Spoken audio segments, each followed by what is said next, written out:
ओम गंग गणपते नमः। आप सभी का आपके अपने चैनल पर बहुत बहुत स्वागत है। आज इस वीडियो में हम माघ मास महात्म्य के 14वें अध्याय का रसपान करेंगे। बोलिए गणपति गजानन महाराज की जय। वक्रतुंड महाकाय सूर्यकोटि समप्रभा निर्विघ्नं कुरु मे देव सर्वकार्येषु सर्वदा। जय श्री राधे कृष्णा। कार्तवीर जी बोले, हे विप्र श्रेष्ठ, किस प्रकार एक वैश्य माघ स्नान के पुण्य से पापों से मुक्त होकर दूसरे के साथ स्वर्ग को गया, सो मुझसे कहिए।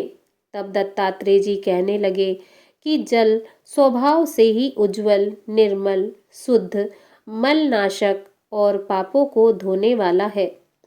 जल सब प्राणियों का पोषण करने वाला है, ऐसा वेदों ने कहा है। मकर के सूर्य माघ मास में गौ के पैर डूबने योग्य जल से भी स्नान करने से मनुष्य स्वर्ग को प्राप्त होता है। यदि सारा मास स्नान करने में अशक्त हो तो 3 दिन ही स्नान करने से पापों का नाश होता है। जो व्यक्ति थोड़ा ही दान करे वह भी धनी और दीर्घ आयु होता है। 5 दिन स्नान करने से चंद्रमा के सदृश्य शोभायमान होता है।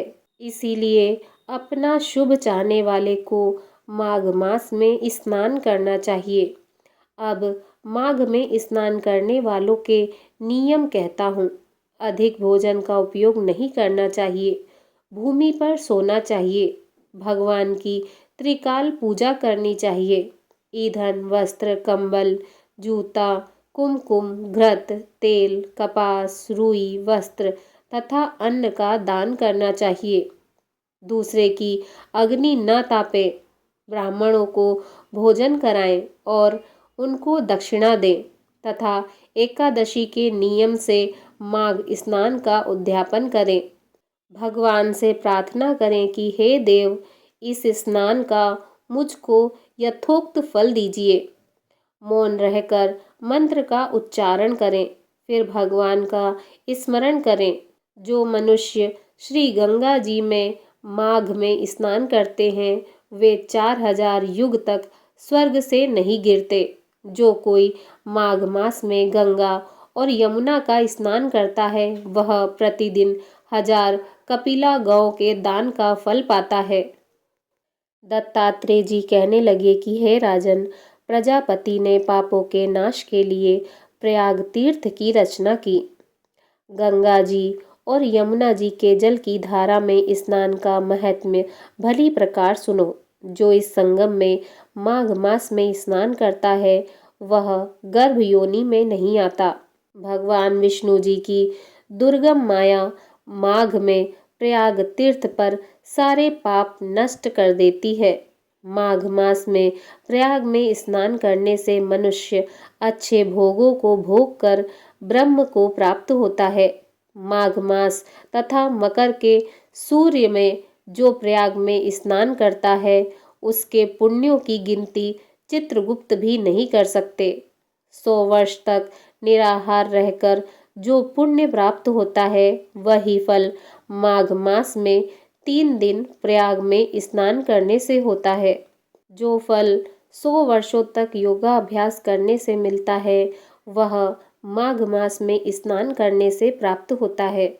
जैसे सर्प पुरानी केचुली को छोड़कर नया रूप ग्रहण कर लेता है, वैसे ही माघ मास में स्नान करने से मनुष्य पापों को छोड़कर स्वर्ग को प्राप्त होता है। गंगा यमुना के संगम में स्नान करने से हजारों गुना फल प्राप्त होता है। हे राजन, जिसको अमृत कहते हैं वह यह त्रिवेणी ही है। ब्रह्मा, शिव, रुद्र, आदित्य, मरुतगण, गंधर्व, लोकपाल, यक्ष, गुहाक, किन्नर, अणिमादि गुणों से सिद्ध तत्वज्ञानी ब्रह्माणी, पार्वती, लक्ष्मी, सची, नैना, दिति, अदिति, संपूर्ण देव पत्नियां तथा नागों की स्त्रियां, घृताची, मेनका, उर्वशी, रंभा, तिलोत्तमा, अप्सरा गण और सब पितर मनुष्य गण कलयुग से गुप्त और सतयुगादि में प्रत्यक्ष सब देवता माघ में स्नान करने के लिए आते हैं। इन दिनों माघ मास में प्रयाग में स्नान करने से जो फल मिलता है वह ईश्वर ही कह सकता है। मनुष्य में कहने की शक्ति नहीं है। हजारों अश्वमेध यज्ञ करने से भी यह फल प्राप्त नहीं होता। पूर्व समय में कांचन मालिनी ने इस स्नान का फल राक्षस को दिया था और इससे वह पापी मुक्त हो गया था। बोलिए भगवान श्री हरि विष्णु जी की जय। ओम नमो भगवते वासुदेवाय नमः।